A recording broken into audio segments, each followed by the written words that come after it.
هلا.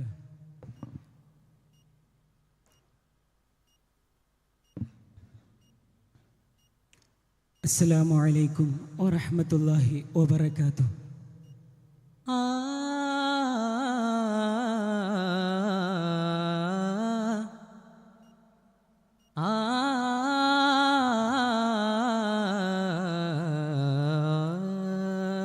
മനുഷ്യ ശരീരത്തിൻ്റെ അത്ഭുതം. അതെന്തിനാണ് അള്ളാഹു അങ്ങനെ പഠിച്ചത്?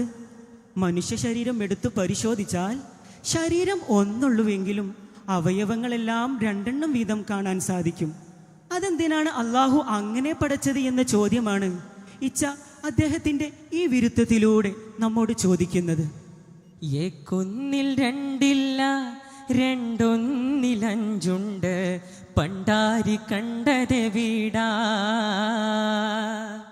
ഏക്കെട്ടിലഞ്ചുണ്ട്, സൈനേട്ട് കൈപൂട്ടി, മൈകാട്ടി വെപ്പത് വീടാ.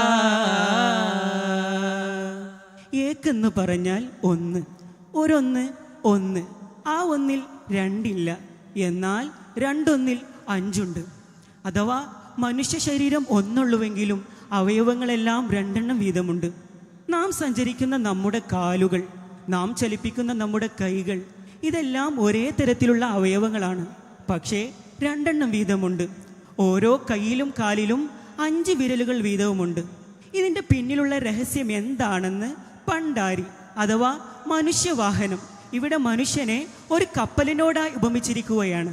ആ കപ്പലിനെ നിയന്ത്രിക്കുന്നവൻ അതിനെക്കുറിച്ച് ചിന്തിച്ചിട്ടുണ്ടോ എന്ന് സൂഫി നമ്മോട് ചോദിക്കുകയാണ്. എക്കെട്ടിൽ 5 സൈനേട്ട് കൈപ്പൂട്ടി, മൈക്കാട്ടി വെപ്പതെവിട. അഥവാ നമ്മുടെ ശരീരത്തിൽ 8 പ്രധാനപ്പെട്ട അവയവങ്ങളുണ്ട്.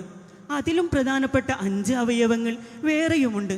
അതിൽ ഏറ്റവും പ്രധാനപ്പെട്ട ഒരവയവം അതവൻ്റെ കൈയാണ്. ആ 2 കൈകളും കെട്ടിപ്പൂട്ടി സത്യപ്രതിജ്ഞ ചെയ്ത് എവിടെയാണ് നിൽക്കുന്നത് എന്ന് നാം ചിന്തിക്കാറുണ്ടോ?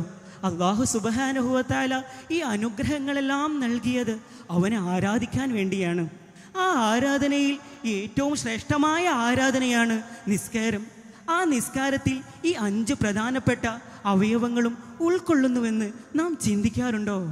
നോക്കുന്ന കൊമ്പെണ്ണും ഈരാറിലഞ്ചുണ്ട്, നോക്കുന്ന കൊമ്പെണ്ണും ഈരാറിലഞ്ചുണ്ട്, കൈക്കുന്ന കാതല വീടാ. നോക്കിത്തിരിക്കുന്നു കഞ്ചുണ്ട് തഞ്ചുണ്ട്, അടിച്ചിട്ട് വെപ്പത് വീടാ. നോക്കുന്ന കൊമ്പിൽ ഈരാറ് 12. ഇവിടെ നിസ്കാരത്തെ ഒരു വൃക്ഷത്തോടായി ഉപമിച്ചിരിക്കുകയാണ്. ആ വൃക്ഷത്തിൻ്റെ 12 ചില്ലകൾ അഥവാ നിസ്കാരത്തിൻ്റെ 12 ഫർളുകൾ. നിസ്കാരത്തിന് 14 ഫർളുകളാണുള്ളത്. അതിൽ ഏറ്റവും പ്രധാനപ്പെട്ട ഒന്ന് നിയ്യത്ത്. അത് ആ വൃക്ഷത്തിൻ്റെ മുരടാണ്. ആ മുരടിന്മേലാണ് നിസ്കാരം എന്ന വലിയ വൃക്ഷം നിലകൊള്ളുന്നത്. മറ്റൊന്ന് തർത്തീബ്. ഈ 12 ചില്ലകളിൽ പ്രധാനപ്പെട്ട 5 ചില്ലകളായ സുജൂദ്, ഇഅ്തിദാല്, തക്ബീറത്തുൽ ഇഹ്റാം, റുക്കൂ, ഖിയാമ് എന്നിങ്ങനെയുള്ള പ്രധാനപ്പെട്ട 5 ഫർളുകൾ എവിടെയാണ് കായ്ക്കുന്നത് എന്ന് കാതലായ വശം നാം ചിന്തിക്കാറുണ്ടോ? നോക്കിത്തിരിക്കുന്ന കഞ്ചുണ്ട് തഞ്ചുണ്ട്, അടിച്ചിട്ട് വെപ്പതെവിടാം. അഥവാ എല്ലാം നോക്കി മനസ്സിലാക്കാൻ ഉപയോഗിക്കുന്ന നമ്മുടെ കണ്ണിൻ്റെ ആധാരം, അത് അടച്ചിട്ട് തിരിച്ച് എവിടെയാണ് വെക്കുന്നത്? അത് അള്ളാഹുവിൻ്റെ മുമ്പിൽ നിന്നും മറ്റെവിടേക്കെങ്കിലും പോകുന്നുണ്ടോ? അഥവാ നിസ്കാരത്തിൽ ഭക്തി വേണമെന്നാണ് സൂഫി നമ്മോട് പറയുന്നത്. അങ്ങനെ അവസാനം ഈ ശരീരം എവിടേക്കാണ് പോകുന്നത് എന്ന് സൂഫി അദ്ദേഹത്തിൻ്റെ മറ്റൊരു വിരുദ്ധത്തിലൂടെ നമുക്ക് പറഞ്ഞു തരുന്നു. മൗത്ത് കൊണ്ട് ചമയ്ത്ത മണ്ണറ പുക്ക് പോവതിൽ മുന്നമേ, മാട്ടുമേ പണിയും ഹൃദയം ഒന്നടക്കി വാങ്ങളേ, ഒന്നടക്കി വാങ്ങളേ. മരണം അത് സത്യമാണ്. എല്ലാ ജീവനുള്ള വസ്തുക്കളും അനുഭവിച്ചറിയുന്ന സത്യം. ഒരു നാൾ 6 കാലുള്ള കട്ടിലിലേറി മണ്ണറയിലേക്ക് പോകേണ്ടവരാണ് നമ്മൾ.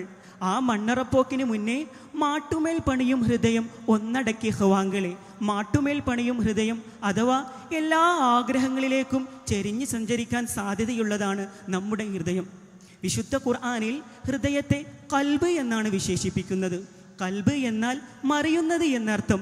എല്ലാ നന്മയിലേക്കും തിന്മയിലേക്കും ഒരുപോലെ പോകാൻ സാധ്യതയുള്ളതാണ് നമ്മുടെ ഹൃദയം. ആ ഹൃദയത്തെ ഒന്നടക്കി ഇഖ്വാങ്കളെ എന്ന പ്രയോഗം കൊണ്ട് സൂഫ് ഉദ്ദേശിക്കുന്നത് നന്മയിലേക്ക് മാത്രം കൊണ്ടുവരാനാണ്. വിശുദ്ധ ഖുർആനിൽ മുത്തുമയിന്ന എന്ന വാക്കാണ് അടക്കം കൊണ്ട് ഉദ്ദേശിക്കുന്നത്. അങ്ങനെ ആ മുത്തുമയിന്ന എന്ന അവസ്ഥയിലേക്ക് നീ എത്തിയാൽ സൗത്തതൊക്കെയും കേൾക്കും സാമ്യ തന്നിലും പുകൾ കൊണ്ട് നീ സിദ്ധിക്കണ്ടിസ്മാലുമേ കലർന്നിട്ട് കൊൾമനുവാർകളെ കലർന്നിട്ട് കൊൾമനുവാർകളെ.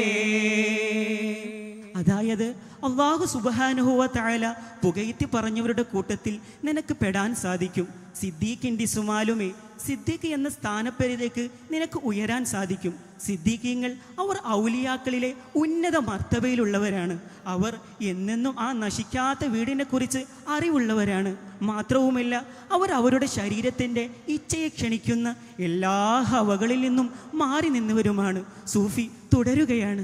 മൗത്തതാകിലും മുന്നമേ മരിത്തുള്ളവർ ഇവരാകുമേ മന്നരെ അടിത്താൽ മണപ്പതിൽ സന്നസീബെനിക്കില്ലയോ സന്നസീബെനിക്കില്ലയോ.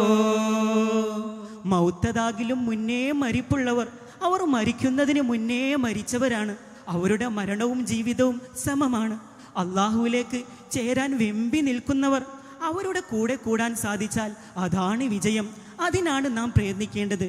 അതിന് വേണ്ടത് എന്തെന്ന് വെച്ചാൽ മാട്ടുമേൽ പണിയും ഹൃദയം ഒന്നടക്കിയ വാങ്കളെ ഒന്നടക്കിയ വാങ്കളെ.